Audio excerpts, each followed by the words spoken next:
howdy. Welcome to this week's Power Up. Thank you all so very much for being here. This is an extra special week that Maude and I have prepared for you.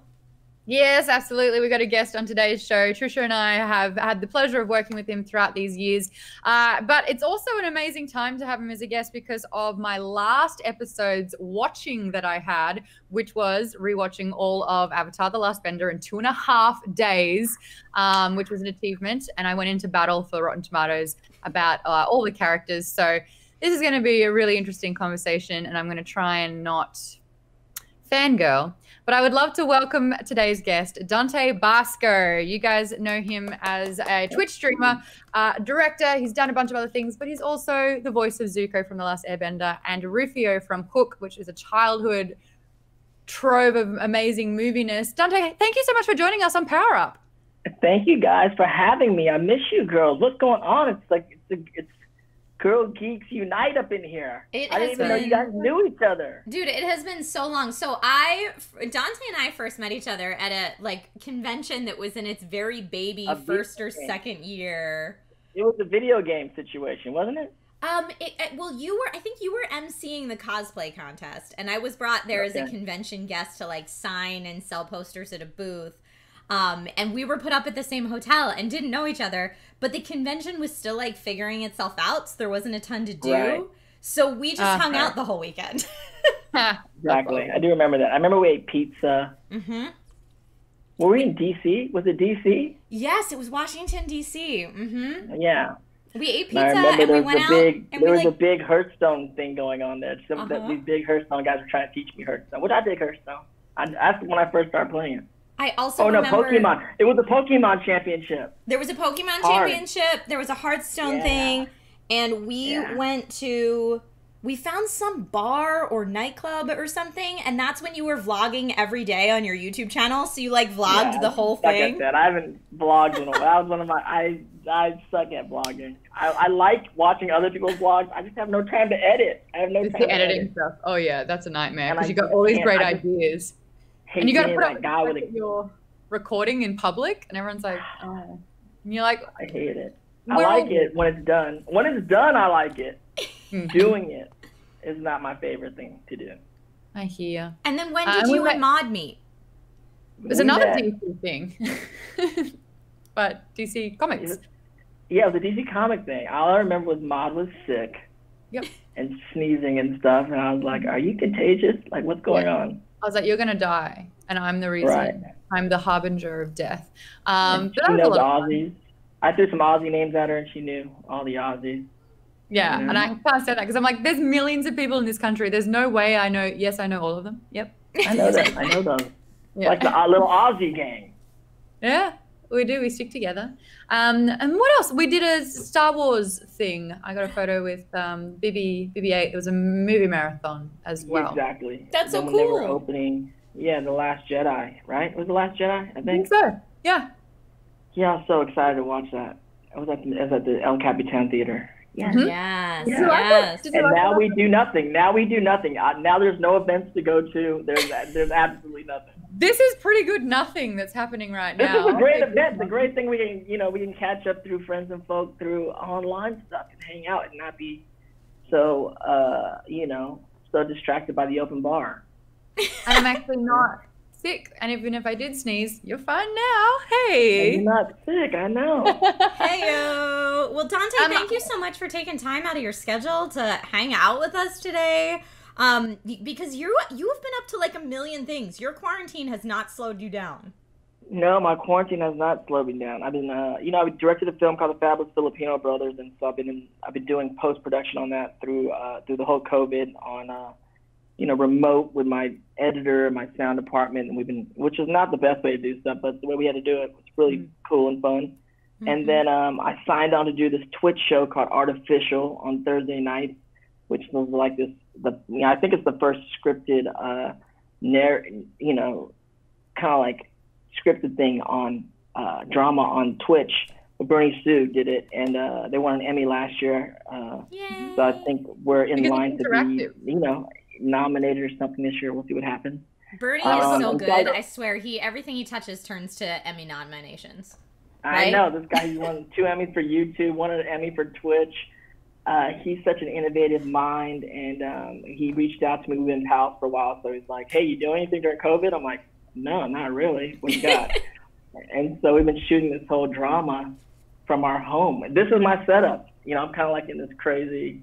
I'm like this tech billionaire fighting with another tech billionaire over this artificial intelligence robot. It's pretty fun. It's interesting. It's like theater. We're doing like 2 hours live every week, and it's, and I'm here doing things, got scripts going on, and the audience, because Twitch is live stream, the people that have seen the show, the audience are helping to guide the story as we go along. So, which is cool, except for actors, we have to learn twice as many lines because this scene's gonna go this way or this scene's gonna go this way, you know. So do you learn all the lines, or are the scripts there in front of you, or both? They're both. We get them like earlier in the week, and we get to study them. Of course, as everything goes, things change, and then and then the scenes change. You're like, and then of course it's live stream, so all you gamers out there knows what happens. Frame rates drop. You know, your ping is super high. Someone drops out, and you're just like struggling, like, oh no, now this. And we answer questions from fans throughout the show and people watching. And, we engage. So it's a fascinating, innovative project for sure. Yeah, totally.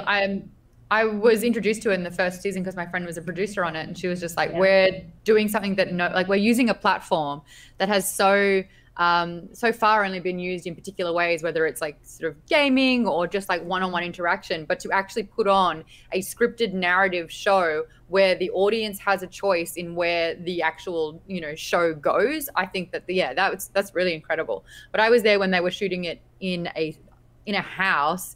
Yeah. But I think it's really great that they're able to adapt. Like everyone's just had to adapt. Totally. And it's a really amazing thing that we're all able to kind of like just keep doing what we can from home, even though it's, I'm a bit sick of home, guys.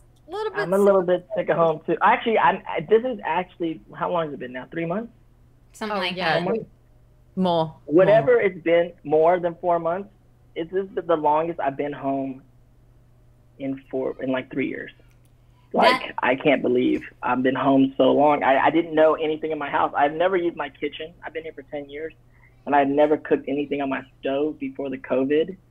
And my refrigerator, if you watch my stories on IG, like my refrigerator was just like, first month of COVID, it was like my refrigerator was like just drinks and like mustard and ketchup, like I'm going to die.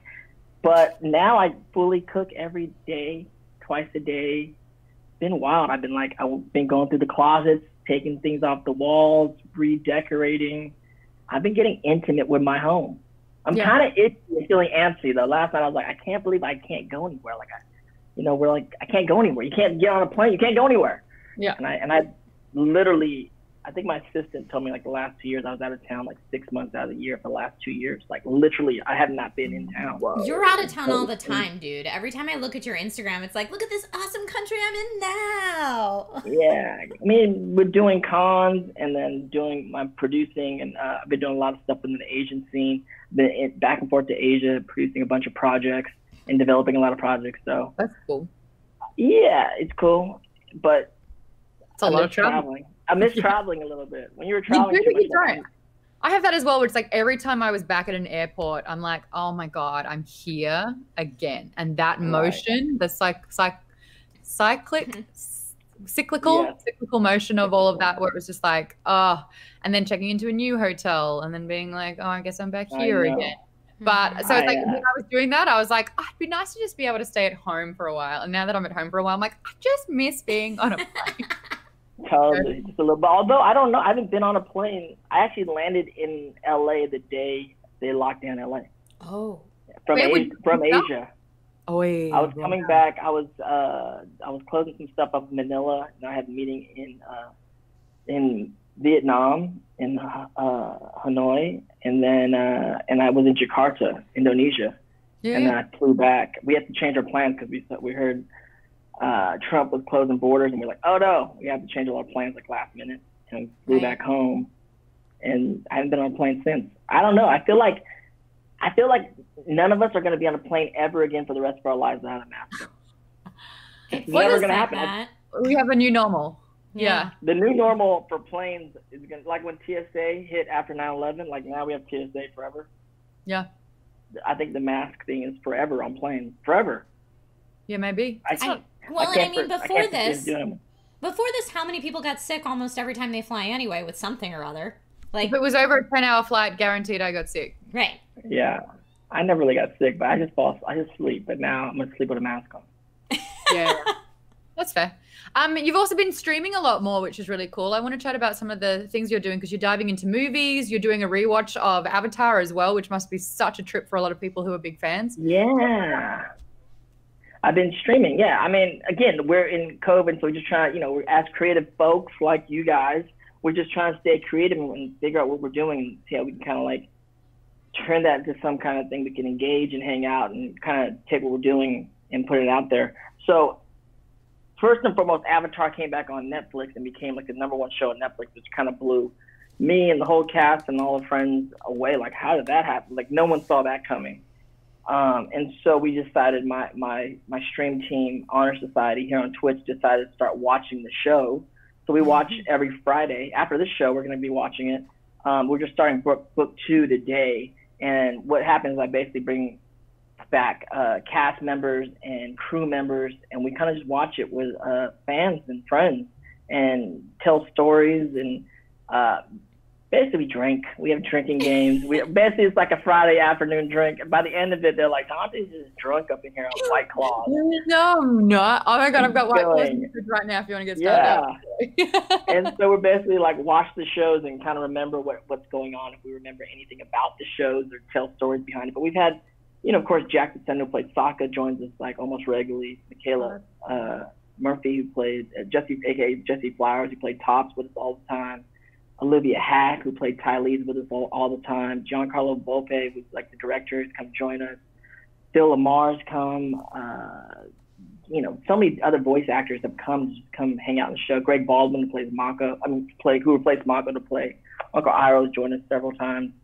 And we'll see who else we get throughout the seasons. It's just a fun time to hang out. And then on Instagram Live on Mondays, I started a movie club with a friend of mine, Alice Rematula, because we've been watching so many movies during this quarantine as actors and filmmakers and directors. We're both producers and directors and actors, and we're like, let's just talk to people about it. And so every week we just kind of tell people what movie we're watching, and we go on for an hour and talk about it, bring people into the live chat on IG Live, and it's kind of like people looking at us like, oh, I watched the movie. Like, what? It feels like all of a sudden like we're movie professors, even though we don't have all the answers or anything. We're like, what did you guys think of the movie? But we've watched so many great things, from West Side Story to A Place in the Sun to Amelie. Dirty Dancing. Amelie last week. We're talking about Princess Bride this Monday, which is cool. That's my favorite movie of all time. What? You had to come on the IG Live and drop some knowledge. Oh. Wait, where did you get that? Wesley. Yeah. Drop some knowledge on some Princess Bride for us on Monday. Come join us. So, I've got a Fire Swamp dress in my wardrobe. I was just going to say, Maude, how have I not seen you do a Buttercup cosplay? Oh, I absolutely have. But it was a couple of years ago. Great Buttercup. Thank you. Thank you, my sweet Wesley. But I went to Ren Fair dressed as it, and everyone was like, oh, Cersei, nice. And I'm like, no, I'm not Cersei. The opposite of Cersei, the dire opposite of Cersei. I needed a Dread Pirate Roberts with me with like a rodent of unusual size or something, but yeah. Well, anyway. Girl, if it's not already on your Instagram, put that Buttercup cosplay all over. I want to see it too now. You need to show up at my Instagram Live in the Buttercup cosplay, talk about and you'll be like, some little known trivia facts about the movie. Actually, I'm not Robin Wright, but I could be Robin Wrong for you if that works. Get it. Got it. Okay, that's fine. Well, I donated my my personal ROUS plushie to the SourceFed Nerd set, and it lived on in my absence on the SourceFed Nerd set. We had one. It actually was featured in one of the seasons of SourceFed D&D as well. Yes. Yeah. No, I gave that thing legs. Yeah. Rodent of unusual size. I don't believe they exist. Yeah, good time with that one. Where can people follow your Twitch? And we're obviously going to send everyone afterwards to your stream too. But where can people follow? An Honor Society. Twitch.tv/Honor Society.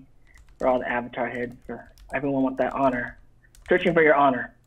I know we're going to be talking about Avatar a little bit later, but I wanted to, I don't know if I shared this to you when we first met or if I actually kept it to myself like a professional, but in Australia, my first hosting job back when I was 20, 21, 22, 23, I hosted Nickelodeon, and I did an afternoon. Yeah. And so, you know, like those afternoon or morning programs where they like would play a bunch of different cartoons and then the hosts would be like the links between the shows. I was that for the kids of Australia, and I had to watch a lot of SpongeBob, but they were like, we need you to like a program. We need you to really get into a show. And for me, when I started watching Avatar, I was like, you don't have to convince me to like something. This is the best shit I've ever seen in my life. I am so obsessed with it. And I remember it was like season 1. I was just like, Prince Zuko's got the best voice. I was like, I have to know. Hey. So I Googled it.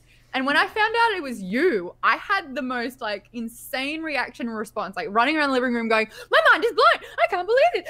It was like the Asa and Shira part where it was like, Zuko is Rufio. Rufio is Zuko. And then I also went to like call someone because I had to share it. And I was like, I'm in a really unique position. Is this before Twitter? What's going on? Is this before Twitter? It is before Twitter.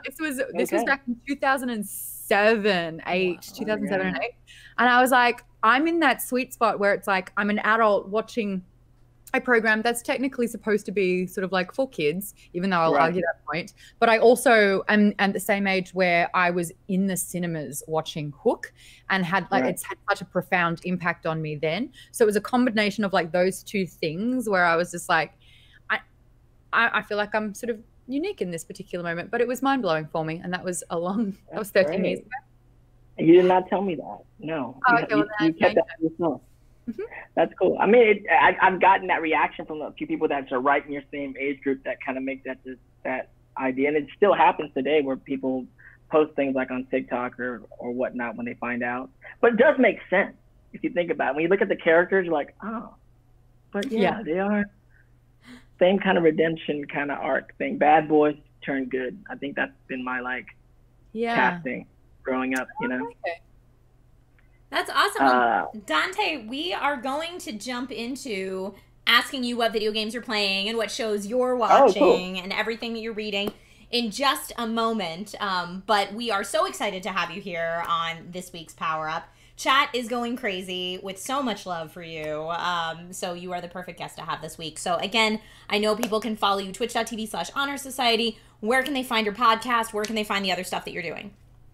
Well, we work on the podcast. It's not out yet. We're still shopping that. But you can just follow me on Instagram for all the stuff at Dante Basco. My TikTok. I'm new to TikTok, Rufio Zuko. Someone already took my name. Someone already took my name on TikTok. I couldn't get my own name. Oh, what? Rude. What? But at Rufio Zuko is cool. Well, you've got quite a unique name as well. It's like I never have that issue because like there's only one other Maude Garrett on social media in the world. And I feel I've had to personally apologize for her because I've basically taken her handle on everything. But that's shitty. Can you just hit them up and be like, hey, can I have it back? Or are they going to be like, that'll be $5,000? I think I have to talk to them. I just started on TikTok, so I'm sure I'll talk to some of the TikTok folks and like. Well, you get a new follow over here. Hey, thank you so much. I'm still working out TikTok. It's still so much easier to just post a picture as opposed to like trying to figure out a whole witty video you have to do. But yeah, if people want to follow you on TikTok, they can do that. And I promise one day when I finally download TikTok, if that ever becomes a thing in my life, I will follow you, Dante. Oh, thank you so much. And also I wrote a book.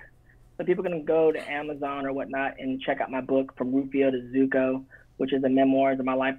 We dropped in November and I toured with Barnes & Noble for a few months. And then I was supposed to do the rest of the tour, but then COVID hit. But when it's done, I'm toying with the idea of just driving across the country and hitting the smaller like mom and pop stores and comic book stores and just I've never driven across the country anyway and I kind of want to do it, so I might as well do it. Kind of want to work this whole From Rufio Zuko tour out. There's some spots that want me to go to do some pop-ups in New York, so that's really cool. Between then and then I'll just go around the country and just see where fans want me to go and kind of hang out with y'all in your hometown.